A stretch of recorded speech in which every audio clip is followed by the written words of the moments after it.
Hi folks, welcome back. I hope you're all doing well. So today I want to take a look at a paper which looks at a real application of large language models, or LLMs, an application that actually goes beyond all the generative use cases that everyone's talking about, and one that actually uses the language understanding that LLMs achieve to drive a deeper application. And that deeper application in this case is driving a user interface. What the authors are trying to do in this paper is to use prompting techniques that can take natural language uttered by a user and then use that natural language to either drive interaction with a user interface or answer questions about a user interface and so on.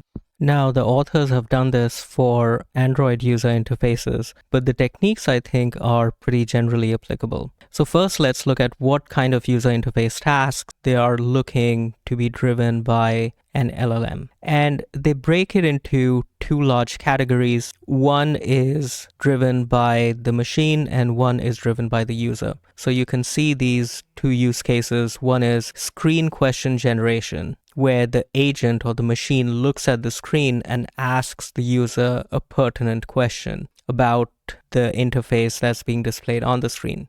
Another one is screen summarization, which takes a look at the entire screen and then summarizes what is on the screen for the user. So for example, this screen here is the main view of the Gmail Android app, and the screen summarization might say something like you're looking at the primary folder of the Gmail app. The other big class is where the user is driving the interaction by telling the machine things that they want to do or asking questions about the user interface. So for example, you could ask it a question about what's on the screen, like what is the title of the newest email, and the agent or the machine should be able to look at the screen and answer that question. And then of course the most obvious use case is mapping instructions directly to UI operations. So the user could ask to do a specific action, such as open the email sent by YouTube. And in this case, the agent would have to go find the specific email on the screen where the sender is YouTube and click the element to open that. So those are the tasks they're looking to be driven by an LLM. The next big question is, how would one go about representing the concepts in the domain, in this case, mobile user interfaces, as something that is understandable by an LLM, which is text? And in this case, the fairly straightforward or obvious answer is that you want to translate the mobile UI hierarchy that's displayed on the screen into some sort of textual representation, and the authors choose to export that to HTML. Now, this has the really good side effect of fitting in with what the LLM is trained on, because there's a large amount of HTML in the training corpus of most LLMs. All right, so you've converted what's on the screen into some sort of a textual representation. And the next question becomes, how do you prompt an LLM to perform some sort of a task on that textual representation?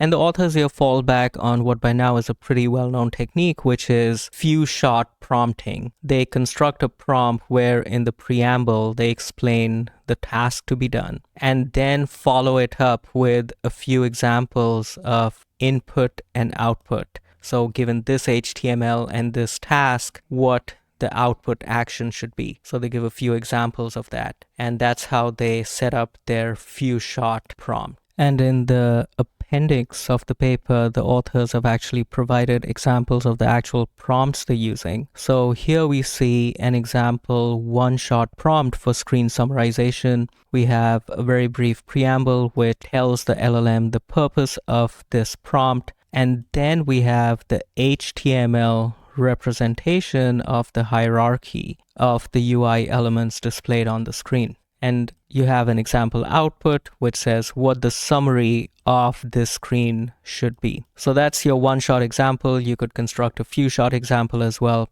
And you're going to follow it up with the actual HTML of the screen you're looking at and then ask the LLM to generate a summary. Here's a similar prompt for mapping natural language instructions to actions in the UI. The preamble says what the purpose of the prompt is, and here's a screen which has a bunch of icons on it, including one of the icons for the clock app. And the instruction the user is giving in this example is open your device's clock app, and the prediction is going to be the ID or name of the element to be clicked or tapped, which in this case is the one for the clock. So again, you could make a few shot prompt with more examples and then provide the actual HTML for the screen you're looking at and the actual instruction. So let's look at some of the results and how they compared against some of the state-of-the-art results. For example, if you look at the task for mapping instructions to UI actions, with only 2 short prompts, they were able to get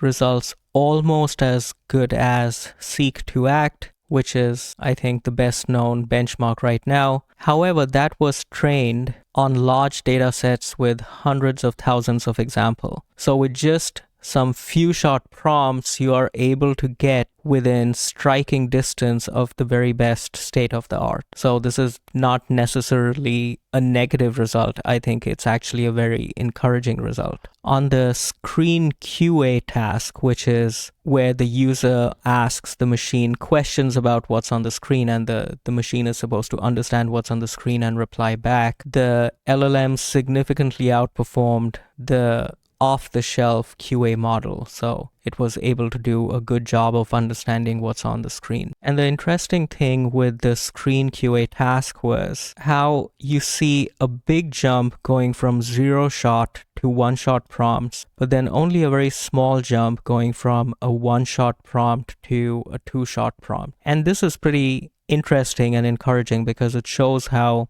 with even a very small number of examples, you can get an LLM to perform decently well on a completely new task. All right, so that was a quick look at a paper that uses LLMs to drive actions using natural language in a mobile UI, and a really good example of how to take an LLM and embed it in a real application that's not something generative like creating new prose, but actually uses the strength of the LLM, the language understanding part of it, to drive another deeper application. So I hope you enjoyed that, and I will see you next time. Thank you very much.